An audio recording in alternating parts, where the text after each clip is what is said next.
શું નામ તમારું? મારું નામ અમીષા હરીશ વૈદ્ય. ગઈકાલે તમારા એક અન્ય ફ્લેટના લોકો તમારા વિરુદ્ધ આવેદન દેવા આવ્યા હતા. તમે જે રામની રંગોળી કરી હતી એ પૂછવાનો પ્રયાસ કરીને સીસીટીવી તમારા દેવામાં આવ્યા હતા, આવેદન દેવામાં આવ્યું હતું. શું હતી સમગ્ર વિગત? એકચ્યુઅલી વાત એવી છે સાહેબ કે એ જે રંગોળી ભૂસવાનો મારા ઉપર આક્ષેપ છે એ તદ્દન ખોટો છે. ના મેં કોઈ રંગોળી ભૂસી છે કે ના હું કોઈ રામ ભગવાનનું અપમાન કરી શકું એવી કોઈ વ્યક્તિ નથી. કારણ કે હું પણ એક ભક્તિ અને ધાર્મિક વ્યક્તિ છું, હું કોઈ નાસ્તિક નથી. અમારા ઘરમાં પણ આનો ઉત્સવ સારી રીતે જ ઉજવાણો છે. પણ તે દિવસે હું અમદાવાદથી લગ્ન પતાવીને ઘરે આવતી હતી તો સોસાયટીના બંને સાઈડના ગેટ બંધ હતા. આ બાજુ પ્રોગ્રામ ચાલતો હતો, આ બાજુ રંગોળી. તો મેં સાઈડમાંથી થોડીક ગાડી કાઢી છે અને એમાં એવું હતું કે મારી ગાડીમાં 4 બેગ અને 2 થેલા, એટલે ટોટલ 6 ભારે એવા લગેજ હતા અને મારી બેબી સૂઈ ગઈ હતી ગાડીમાં. એટલે મારે કોઈ પણ રીતે ગાડી મારા ફ્લેટ લિફ્ટ સુધી લઈ આવવાની હતી અને લિફ્ટમાં મેં સામાન ચડાવ્યો અને એ પછી અમે મારો પરિવાર, હું, મારા હસબન્ડ અને મારી ડોટર અમે ઉપર આવ્યા. ઉપર આવીને અમે હજુ ફ્રેશ થઈએ છીએ. મારા હસબન્ડ ને મારી ડોટર તો સૂઈ ગયા હતા. ત્યાં તો સોસાયટીના લોકો અચાનક મારા ઘરમાં ઘૂસી ગયા અને સૂત્રોધાર જોશથી કરવા માંડ્યા. એટલે મેં પૂછ્યું કે ભાઈ શું વાત છે? તો કે તમે રામનું અપમાન કર્યું. અરે ભગવાન, મેં તો હું રામનું અપમાન હું શું કરી શકું? હું તો કોઈ એવી માણસ નથી અને ના મેં કોઈ જાણી જોઈને આ વસ્તુ કરી છે.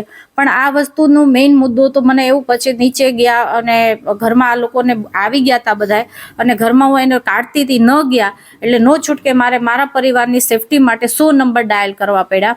તો આ લોકો મને ધમકાવવા માંડ્યા કે હું આ ફ્લેટમાં રહી ન શકું. એ ધમકાવનાર બેન હતા એક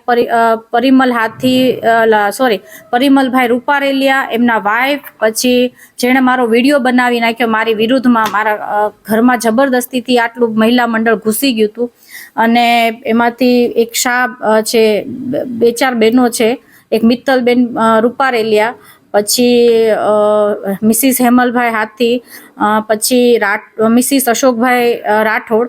એ 4-5 લેડીઝો મારા ઘરમાં સ્ટાઇલથી ડાન્સ કરતા કરતા મને ધમકાવતા હતા. હું બેઠી હતી નિરાતે 100 નંબરની રાહ જોતી હતી કે આવે પછી આ લોકોને કાઢે બહાર.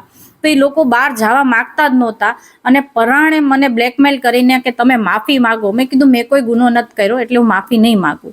બરાબર. નીચે ગયા તો રંગોળી એમનેમ હતી. પોલીસવાળા આવ્યા, એમણે જોયું રંગોળી એમનેમ હતી. પણ એ સાથે એક મને બહુ એક વસ્તુ જે તકલીફ આપે છે, એમાં એક પોલીસવાળા નકુમભાઈ હતા, મનીષભાઈ નકુમ કરીને. એ પોલીસવાળા હોવા છતાં પણ એ કાયદા વિરુદ્ધ મારા ઘરમાં ઘૂસી ગયા અને જ્યારે મારો વિડીયો ઉતરતો હતો તો મેં એમને કીધું કે સાહેબ ખબર છે ને કે ગેરકાયદેસર છે, એક લેડીઝનો વિડીયો ઉતારો.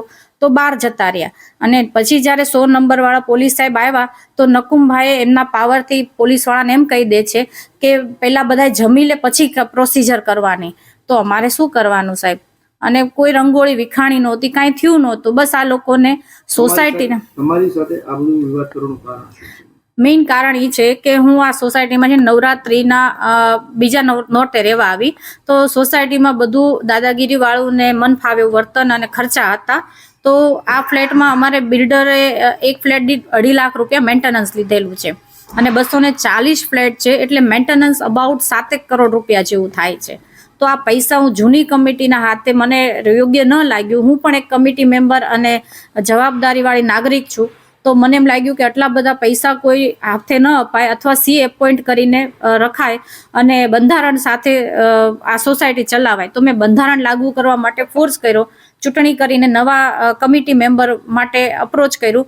તો એને લઈને હું આ ટીમને જ ખટકું છું. બાકી આ સોસાયટીમાં 1000 માણસો જેટલા રહે છે પણ હું આ 15-20 લોકોને હું ખટકું છું. પૂર્વગ્રહ રાખી મને ને મારા પરિવારને બહુ હેરાન કરવામાં આવે છે અહીંયા. અધિકારી છો અને એવું તમે રોક સમય તેવું પણ એ લોકો ના એવું કોઈ આક્ષેપ મેં નથી કર્યો.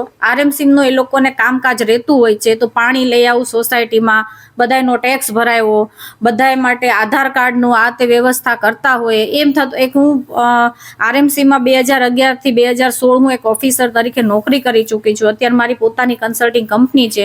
મારા કમ્પ્લીટ વર્ક તમામ ગવર્મેન્ટ ઓફિસમાં ચાલે છે અને મારા હસબન્ડ બિલ્ડર છે, એમના હું વર્ક કરતી હોઉં છું. તો મેં કોઈ મારે આરએમસીનો એ લોકોએ ભૂતપૂર્વ કર્મચારી હોવાનો ફાયદો જ ઉપાડ્યો છે, ગેરફાયદો નથી ઉપાડ્યો. એમને બધાને મેં નળ કનેક્શનથી માંડીને બધા કામ બધાને નાના મોટા પર્સનલને સમૂહમાં કરી દીધા છે. ત્યારે હું RMC ના કર્મચારી તરીકે જ ગણાતી હતી. હવે શું માંગ છે તમારી? માંગ ઈ જ છે કે હું આ પોલીસ કમિશનરને આ મારું નિવેદન પત્ર આપવાની છું અને આની અંદર તમામ પ્રોસિજર લખેલી છે કે શું થયું તું ઘટના સ્થળ અને કેવી રીતે મારા ઘરમાં દાદાગીરી, અને મારા એડવોકેટે મને એ પણ કીધું છે કે આમાં આર્ટિકલ 21 મુજબ આ મિલકતમાં હાનિ પહોંચાડવાના પ્રયાસથી લોકો ઘરમાં ઘૂસી ગયા હતા. એ બધી તમામ વિગત સાથે હું કમિશનરને આવેદન પત્ર આપવાની છું અને આગળની કાર્યવાહી પોલીસ આગળ પોતાની રીતે જવાબદારીથી ઈમાનદારીથી આગળ વધે, કારણ કે આમાં એક પોલીસ કર્મચારી પણ ભેગો છે એટલે મને ન્યાય મળશે કે નહીં એ મને થોડીક શંકા જેવું લાગે છે આમાં.